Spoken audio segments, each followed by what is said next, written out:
ഞങ്ങൾ കോഴികളെ വീഡിയോ ഇടുമ്പോൾ ചിലരൊക്കെ കമൻറ്റ് ചെയ്ത് മെസ്സേജ് അയച്ചും ചോദിച്ചിട്ടുണ്ട് സൊനാലി കോഴിയെ വളർത്തുന്നുണ്ടോ എന്ന്. ചിലരൊക്കെ കോഴികളെ ബ്രീഡ് മനസ്സിലാക്കി ഫയോമി വളർത്തുന്നുണ്ടെന്ന് പറഞ്ഞിട്ടുണ്ട്. ഞങ്ങൾ നാടൻ കോഴികളെ കൂടെ ഫയോമി കോഴി വളർത്തുന്നുണ്ട്.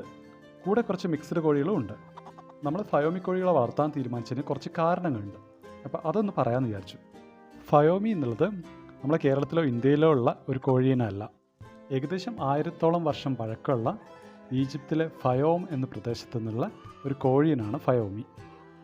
നമ്മുടെ ചൂടുള്ള കാലാവസ്ഥയിൽ പ്രത്യേകിച്ച് പ്രശ്നങ്ങളൊന്നുമില്ലാതെ വളർന്നോളും. കൂടെ നല്ല രീതിയിൽ രോഗപ്രതിരോധ ശേഷിയുണ്ട്. ഭക്ഷണം ചിക്കിപ്പരക്കി കണ്ടുപിടിക്കുന്ന നാടൻ കോഴികളുടെ അതേ സ്വഭാവമാണ് ഫയോമി കോഴികൾക്കുള്ളത്.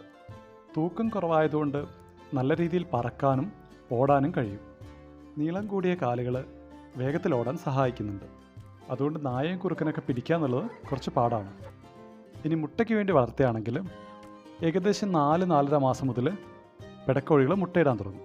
പൂവൻകോഴികളൊക്കെ 2 മാസം കൊണ്ട് തന്നെ കൂവാൻ തുടങ്ങിയിട്ടുണ്ടാവും. മുട്ടയുടെ എണ്ണം പറയുകയാണെങ്കിൽ നാടൻ കോഴികൾ ഒരു വർഷം 60 മുതൽ 90 വരെ മുട്ടയിടുമ്പോൾ ഫയോമി കോഴികൾ 150 മുതൽ 220 വരെ മുട്ടകളിടും.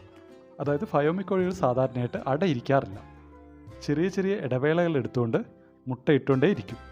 മുട്ടയുടെ വലുപ്പം സാധാരണ നാടൻ കോഴികളെപ്പോലെ ചെറുതാണ്, പക്ഷേ തീറ്റയ്ക്കനുസരിച്ച് വ്യത്യാസപ്പെടാം.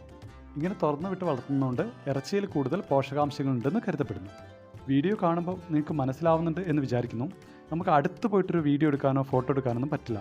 ഇവർ ഭയങ്കര അലർട്ട്ഫുള്ളായ കോഴികളാണ്.